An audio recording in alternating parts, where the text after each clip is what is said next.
playoffs. Yeah, she has been she's been doing a fair bit of losing around the world even, to a certain extent, and now the Olaf coming in against Tarzan. The Varus ban, it's really not a very big surprise to me. Personally, seeing it banned away against Teddy, the LeBlanc obviously being banned away against Faker. And so both of these teams, they're really just targeting each other rather than the meta right now. Aatrox is a meta ban though. Who? That's right, Aatrox. Don't worry, I'm sure we'll find some other pet names for us to both throw in and have a bit of fun. But with Aatrox gone, it was the choose your poison between Aatrox and Akali when it came from a Griffin perspective on red side. Blue side always has the freedom to not target those bans as much. Karma, Olaf, they're not targeted ones, and that means the Akali slips through. You know, one of the interesting things for me about the Akali we were talking about earlier on before the broadcast is Gangplank can actually come in to answer her in mid or top lane. We know that Faker's been playing it. Chovy's definitely capable of doing it too. And there's Griffin getting a hold of the Sylas. And the question is Sylas taken over and above Sejuani, for example, that's left open? It is, of course, a pocket counter to that. It's a very high price to take Sylas before anything is locked in. There's an outside chance. Remember, Chovy's played a lot of Sylas mid lane. Outside chance he'll try to contend with Akali in mid, and SKT have first rounded the Elise that we talked about might be a surprise contesting point between Tarzan and Clid, with Clid being undefeated on Elise so far in playoffs. And it's going to be a big test for Doran. What is he going to pick voluntarily into the Elise Renekton? And SK Telecom, they're showing an extremely aggressive team composition thus far. Sedge is locked in. It's probably going to be Sylas mid lane. They're going to wait to see what the draft is going to unfold with. And this is already... It's spicy, right? On the red side, taking the Sylas as a blocker to Sejuani, then just getting Sejuani and trying to mitigate a Akali snowball in the mid lane with Sylas. Now, they're not married to that as an idea, but with Renekton locked in, don't really want to lane that in top lane as the Sylas. So we'll see where it all goes from here as they get to start banning away and protecting your boy in Thomas Kench, because the Pyke, which Effort played most recently in that semifinal in the Boom game, game number 3, is going to be targeted by Griffin. Yeah, the Pyke being removed. We're going to see what SKT are going to end up banning away. It will be the Jace, so a champion that can try to just go toe-to-toe with the Renekton. When I'm looking at these two team comps so far, though, Griffin, they're very mid-rangey and stally. They want to go late. SK Telecom, they already want to accelerate. They want to kick up the heat. Griffin, I'm assuming, is probably looking at Ezreal or a champion like that. Now, I'm going to ask you a word cloud, kind of word association point. Doran usually picks for win lane. What would you call the duo of Elise and Renekton that SKT have locked in? Because that's a famous, well-worn one. Yeah, that's... I don't even know what I would call that. And also, I don't know what Doran would be calling to his coach for how do you win? How do you top. Win when you have Sejuani jungle? And really, the best style Griffin has shown with Doran is a lead in the top. Are we getting Mordekaiser? Are we getting Mordekaiser? I'm thinking Mordekaiser might be on the table. It is a favorite of his. He'll play it in matchups that seem super troll. He was taking it into Karma very, very frequently. AD carry pick here is the Xayah. What this says to me, because often Xayah is first rounded as a safe pick. Maybe it means they want to prioritize playing top side. I think the counter pick has to be there, and it has to be spicy from Lehent. Would they dare go the Quinn that actually Khan likes in the Renekton matchup against Elise Renekton? It seems really, really risky. It does seem really risky, and speaking of ADCs right now, Ezreal's actually going to be locked in for SK Telecom.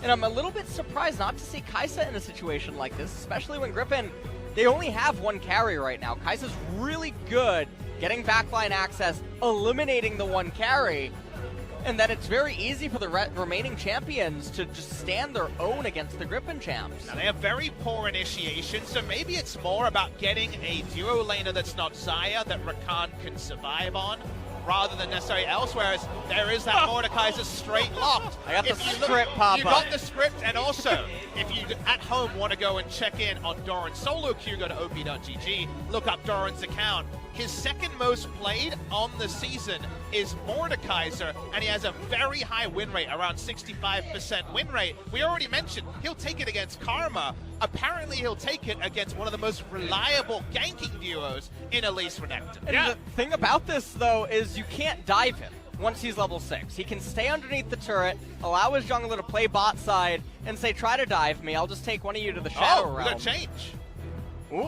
Oh, wow. Right before the end, we got Faker hopping on the Renekton. That was locked in so fast. Early and magic damage shield, so very useful against Elise. Maybe the dominance from Renekton, but none of the other Renekton physical damage. And we're getting a little bit of a heavy trade right there. Now remember, Infernal, it's coming up in a couple... I mean, it's already up, but Infernal is going to be on the agenda in a couple of minutes from now. Look at this lane state, too. Looking for the flash into the cocoon. Looks like we'll have our first blood. And that one's going to be given to Faker in the mid lane. Just like that, Renekton and Elise come together. You transport it to mid lane, it still does exactly what Renekton and Elise as a duo have always done. Chovy walks up and instantly gets flashed on. That's an important first blood, and if they can transfer their lead like we speculated, maybe it doesn't matter how Mordekaiser's doing against Akali, if they can spread this mid lane lead into the bot lane. And right now, Chovy, he's able to teleport back into mid, but remember, Faker, he still has his teleport available, so it's not like he's behind on anything, and depending on how the next couple of trades go, might not even need to use it right away. And let's consider who loses out the most on this, because you get back in, you actually have an item lead over Faker for a while. Remember, bot lane now has a teleport disadvantage from other lanes, and therefore has to be even more defensive. So if we see a lane really frozen and piled up and crashed into the turret with double, triple TP threat, that's just the bot lane paying for the sins of Chovy in the middle. And Chovy, I mean, he might still have a... Watchy. Come top side, and if the red buff is lasting a really long time, you know Sejuani is almost inevitably going to be bot side. So they get that information, and no surprise that Clid uses that exact point to at least investigate his options bot side. It's almost like you guys read the script, but instead of going for the dragon, he wants to go down to the bottom side. Notice how Teddy and Effort are both low on mana. Effort goes for the engage, but there's a couple of wards that actually spotted the Elise coming in prior to that one, so Lens and Viper totally fine. My guess is that SKT communicated when Griffin got some access to the river and know there's very likely to be wards in the area that they can't necessarily clear out, so safety first in the decision there. Ships in the night, Sejuani going bot side as Clid, looking for a repeat mid. Faker has flash again. We could just see deja vu here if he wants to go for it. Trying to bait Chovy forward. This time just going to use the dash. Dominance used by Chovy, but it's not going to be enough as the slash comes through from Faker again. And SKT pick up a second kill. And I mean, it's disastrous in the mid lane because the Sylas shouldn't be dying like this. And Chovy's positioning in the lane, he's not playing around it, nor is he respecting it. This is going to be SK Telecom picking up the Infernal Dragon. I want to see what kind of stat bolstering it gives to the Elise right here. She has 70 AD, 97 AP right now. It's going to be like 12 AP. Yeah. There you go. 10. Pretty good. A little bit more than half a longsword, too, in the physical damage department. Now they're come top side, and if the red buff is lasting a really long time, you know Sejuani is almost inevitably going to be bot side. So they get that information, and no surprise that Clid uses that exact point to at least investigate his options bot side. It's almost like you guys read the script, but instead of going for the dragon, he wants to go down to the bottom side. Notice how Teddy and Effort are both low on mana. Effort goes for the engage, but there's a couple of wards that actually spotted the Elise coming in prior to that one, so Lens and Viper totally fine. My guess is that SKT communicated when Griffin got some access to the river and know there's very likely to be wards in the area that they can't necessarily clear out, so safety first in the decision there. Ships in the night, Sejuani going bot side as Clid, looking for a repeat mid.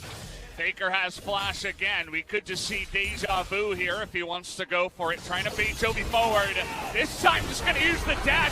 Dominance used by Chovy, but it's not going to be enough as the slash comes through from Faker again. And SKT pick up a second kill. And I mean, it's disastrous in the mid lane because the Sylas shouldn't be dying like this, and Chovy's positioning in the lane, he's not playing around it, nor is he respecting it. This is going to be SK Telecom picking up the Infernal Dragon. I want to see what kind of stat bolstering it gives to the Elise right here. She has 70 AD, 97 AP It's gonna right be like now. 12 AP. Yeah. There you go. 10. Pretty good. A little bit more than half a longsword, too, in the physical damage department.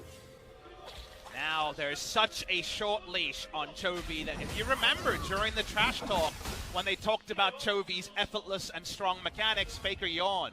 Because this is one of those ways to deal with a player who will try to manufacture solo leads. Bring in your jungler, bring in a very high pressure duo, and at home, if you guys could understand what Chovy's going through, he knows that if Flash is up on Renekton, his life can be void during a CC bar where he can't react, so you're always playing around, I wonder if the Elise is there. He hasn't had forward vision. Sejuani hasn't been able to get the wards on camps like that ward that's still on.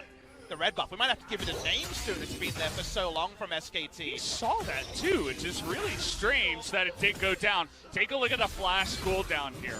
It's going to come up right before the gank hits, but he's just not able to use it. The CC bar is too long, and then after that, he already knew he was dead, so didn't bother using it. The thing about this is Chovy in both of these games, or ganks, he's been playing center. Chovy spotted coming on down. It looks like Teddy and Effort should know about this, trying to clear out the wave as fast as possible, even using Arcane Shift, saying get the hell out of bot lane, as Klid very comfortably going to take down Shelly and look to take some plates in the top lane. It's a very telegraphed play coming through from Griffin. You pick Mordekaiser to be strong on the weak side. Speaking of the weak side, I see 2v1, but Mord has his ultimate to turn this. Oh, he landed that one. Already a ton of damage down onto Doran, but you can tell, as Papa was saying, they don't want to go for the dive just because of the champion that Mordekaiser is. They'll get a bunch of the gold, but they're not going to go ham. Not yet 2-on-1. This is really interesting. If they can land the repel and kill him within the CC timing, he can't activate that Death Realm. All right, flash available. This is the mini game. Oh, he's going to flash the Cocoon, but it's still maybe enough damage. We're in the Death Realm here. Doran trying to get him down, but the repel is enough to get Klid to go 1v1 as Khan casually going to take out the turret. Let's remember that you pick Mordekaiser to last a long time in a undermanned scenario. No one can 1v2 on the weak side better than Mordekaiser, and Griffin still do pick up the turret bot lane first, which is what their plan was. If you draft Mordekaiser, don't play on Mordekaiser's side of the map. So yes, kill does get picked up by SKT, but we counted the seconds before the kill was actually registered. Yeah, we definitely saw what was going to happen for SKT. It was a nice flash and attempt by Doran, but the repel, there's nothing really he can do about it. He's calling him a cheater right now. That's what's happening. Elise is a fun champion. And they still were able to get that kill topside. So we're waiting for Griffin to actually enact a counterpunch outside of just a bot lane. What we see right now happening is Klid, he's going to capture the Ocean Dragon. Normally, I'm not a big advocate of taking Drakes like these, but SKT's comp, they need a leg to stand on in the later stages. They need to roll more Infernals like they just did. Very talented right there. But also, Elder Dragon's really... Hey, we don't try to 5v5. Well, Infinity Edge was actually completed by Viper in time for this Dragon. So even though Mordekaiser doesn't have the Leandri's Torment and Protobelt is missing on the side of Chovy, it's not that bad of a situation that it just was a minute ago, where I didn't think that Viper was going to be able to complete the item in time, but he has it. I'm not sure I'm willing to come with this trust fall, but let's see it. I'm ready for some blood. Doran could be in a lot of trouble. Look at the burst, not even able to use his ultimate, and down goes the Mordekaiser just like that. Griffin, if they had any thought about fighting for the Infernal Drake, they certainly don't now. Doran in his first best of 5, face checks the bush he needed to know the information for and paid for it with his life. It's going to be a Drake, it's going to be turrets, it's going to be a whole lot of things going the way of SK Telecom T1. The 2,000 gold lead, another Infernal Dragon picked up. They're not rolling quite that good on the next one though. It is a Cloud Dragon. which is not going to be the most beneficial. Perfect. They'll put all their vision around the Baron and get Baron instead. All right. You reading off the script or what? You know, that's what they're going to be looking for anyway, right? Especially with their timings. I mean, it's 22 minutes in the game. They got double Infernal. Look at all the items. I mean, there's this damage. So we have to assume that the Drake will be uncontested, and then when we really start ascertaining whether SKT is missing a window or not, is how do they set up afterwards. However, that is only our theory crafting. It's a final. These are proud players. Who's to say we don't try to 5v5? Well, Infinity Edge was actually completed by Viper in time for this Dragon, so even though Mordekaiser doesn't have the Leandri's Torment, and Protobelt is missing on the side of Chovy, it's not that bad of a situation that it just was a minute ago, where I didn't think that Viper was going to be able to complete the item in time, but he has it. I'm not sure I'm willing to come with this trust fall, but let's see it. I'm ready for some blood. Doran could be in a lot of trouble. Look at the burst, not even able to use his ultimate, and down goes the Mordekaiser just like that. Griffin, if they had any thought about fighting for the Infernal Drake, they certainly don't now. Doran in his first best of 5, face checks the bush he needed to know the information for, and paid for it with his life. Ezreal on this patch, he's feeling it right now. As you mentioned, if they can get to Elder, he's going to be popping off in a gigantic way, and already, I mean, we're looking at SKT members that are a good half item, in some cases even an item ahead. We'll see if they can push it forward here in this game. So how do you exit a stalemate, a lull state, whatever you want to call it? The most common way is to actually exhaust the enemy of vision and then make a Baron play where they have to face it. And that's something that could happen in this game. Always note how many control wards Griffin have, because they don't have the run of the river if SKT don't want them to. Spoilers around Baron. That isn't going to happen after the early game SKT had. So because of that, playing around, skirmishing around, exhausting vision, then starting Baron is the easiest way to make Griffin hesitate and face it. Take a look at Chovy. He's like, please let me get rid of that Banshee's Veil just one time. Nope. And the answer is no. We're going 1v1 now in the death round. Faker against Doran, and actually pretty even for now. We have a bunch of fighting outside of it, but Faker has to be careful. But there's the Devourer to get Doran to safety as he got low himself. So the mid laner and the top laner go head to head, but in the end, SKT still in the better position, will be able to pick up that Drake. They're going to be able to pick it up, and now will the Infernal, I did not see, it's going to be another Cloud Dragon. So not the best role for SKT, but one that they're going to have to accept nonetheless. As now the trying to gank on a Faker, he will respect it with the flash. You talked about that Infinity Edge. Now we're on 3.5 items for that Xayah. So the time's ticking, the clock's ticking here, and Griffin are getting stronger by the minute, and they're trying to make some plays with it. But Teddy, look at him go 1v4. This guy just doesn't give a damn right now. He's going to chunk out the two of them, and now we're looking for Lehens, who does not have that flash. Kali in the bot lane, but take a look at Teddy. He's still going 1v4, and now they're going to start the Baron. They have to replace the TP ward over the wall. See what happens here. Kali, level 16 in the side lane with a death cap.